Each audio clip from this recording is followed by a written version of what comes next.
কার্য, ক্ষমতা, শক্তি এই শব্দগুলো আমরা কিন্তু রোজই ব্যবহার করি, তাই না? কিন্তু পদার্থবিজ্ঞানের চোখে এগুলোর মানে কিন্তু একদম অন্যরকম। তো চলুন আজ এই তিনটা খুবই গুরুত্বপূর্ণ কনসেপ্টকে একদম সহজ করে বুঝে নেওয়া যাক। আচ্ছা, একটা প্রশ্ন দিয়ে শুরু করা যাক। ধরুন কেউ সারা দিন ধরে একটা কঠিন সমস্যা নিয়ে চিন্তা করল। সে কি কোনো কাজ করল? আবার ধরুন কেউ একটা বই জাস্ট 1 ইঞ্চি উপরে তুলল। কোনটা আসলে কাজ? এখানেই মজাটা। আমাদের প্রতিদিনের বলা কাজ আর বিজ্ঞানের কার্যও কিন্তু এক জিনিস না। এই যে দেখুন, স্ক্রিনে তাকালেই ব্যাপারটা একদম পরিষ্কার।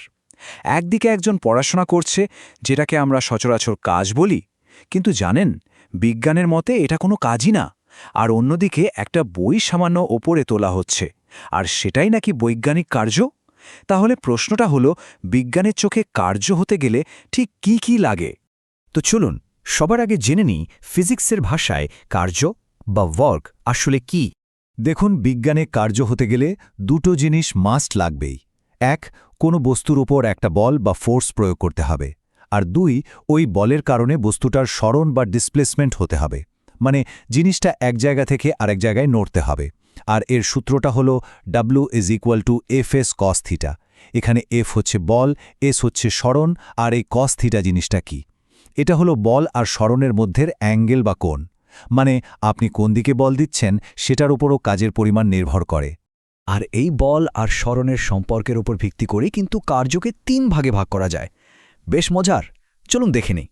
প্রথমটা হলো পজিটিভ ওয়ার্ক বা ধনাত্মক কার্য, মানে বল যেদিকে সরানো সেদিকে, যেমন কোনো জিনিস যখন ওপর থেকে নিচে পড়ে। দ্বিতীয়টা হলো নেগেটিভ ওয়ার্ক বা ঋণাত্মক কার্য। এখানে বল আর সরণ একে অপরের উল্টো দিকে, যেমন ধরুন ঘর্ষণ বল। আর সবথেকে ইন্টারেস্টিং হলো জিরো ওয়ার্ক বা কার্যহীন বল। ভাবুন তো, বল আছে, সরণও আছে, কিন্তু কাজ শূন্য। চলুন এটার কিছু দারুণ উদাহরণ দেখা যাক। এই দেখুন জিরো ওয়ার্কের একটা ক্লাসিক উদাহরণ। একজন ওয়েটার যখন খাবার ট্রে হাতে নিয়ে সোজা হেঁটে যান, তখন তিনি ট্রেটাকে ওপরে ধরে রাখার জন্য বল দিচ্ছেন উপরের দিকে, তাই না? কিন্তু তিনি হেঁটে যাচ্ছেন সামনের দিকে। তো বল আর সরণের মধ্যে কোণটা হলো 90 ডিগ্রি। আর সে কারণেই বিজ্ঞানের ভাষায় ওয়েটার কিন্তু ট্রেটার উপর কোনো কাজই করছেন না। অবাক করা ব্যাপার, তাই না? এবার আর একটা উদাহরণ দেখি, একেবারে মহাজাগতিক স্কেলে। সূর্য তার অনন্ত মহাকর্ষ বল দিয়ে পৃথিবীকে টানছে, আর পৃথিবী ঘুরছে। কিন্তু সূর্যের এই টান, মানে বলটা, পৃথিবীর ঘোরার দিকের সাথে সবসময় 90 ডিগ্রিতে কাজ করে। ফলাফল, এত বড় একটা ফোর্স থাকা সত্ত্বেও সূর্য পৃথিবীর ওপর কোনো কাজ করছে না। ভাবা যায়? তো এই কার্য আমরা মাপব কিভাবে? এর জন্য দুটো খুব প্রচলিত একক আছে। এসআই সিস্টেমে আমরা ব্যবহার করি জুল, আর সিজিএস সিস্টেমে আছে আর্গ। 1 জুল মানে হলো 1 নিউটন বল দিয়ে কোনো জিনিসকে 1 মিটার সরানো, আর 1 আর্গ হলো 1 ডাইন বল দিয়ে 1 সেন্টিমিটার সরানো। আর এই জুল আর আর্গের মধ্যে সম্পর্কটা কিন্তু বিশাল। মাত্র 1 জুল মানে হল 1 কোটি আর্গ, মানে 10-এর পর 7টা শূন্য। বুঝতেই পাচ্ছেন এসআই এককটা আমাদের হিসাবের জন্য কতটা কাজের। বেশ, কার্য কি সেটা তো বোঝা গেল, কিন্তু সব কাজ তো আর এক গতিতে হয় না, তাই না? এই যে কাজটা কত দ্রুত করা হচ্ছে, সেটাই হলো ক্ষমতা বা পাওয়ার। চলুন এবার এটা নিয়ে কথা বলা যাক। ক্ষমতা বা পাওয়ারের ধারণাটা খুবই সোজা। এটা হলো কাজ করার হার, মানে কে কত তাড়াতাড়ি কাজটা শেষ করতে পারছে। সূত্রটা হলো P=W/T। যার ক্ষমতা বেশি সে একই কাজ অন্যদের চেয়ে কম সময় করে ফেলবে। ক্ষমতার আরেকটা খুব কাজের সূত্র আছে, P=FV, মানে পাওয়ার হলো বল আর বেগের গুণফল। কোনো চলন্ত গাড়ির ইঞ্জিনের ক্ষমতা কত সেটা বের করার জন্য এই সূত্রটা দারুণ কাজে দেয়।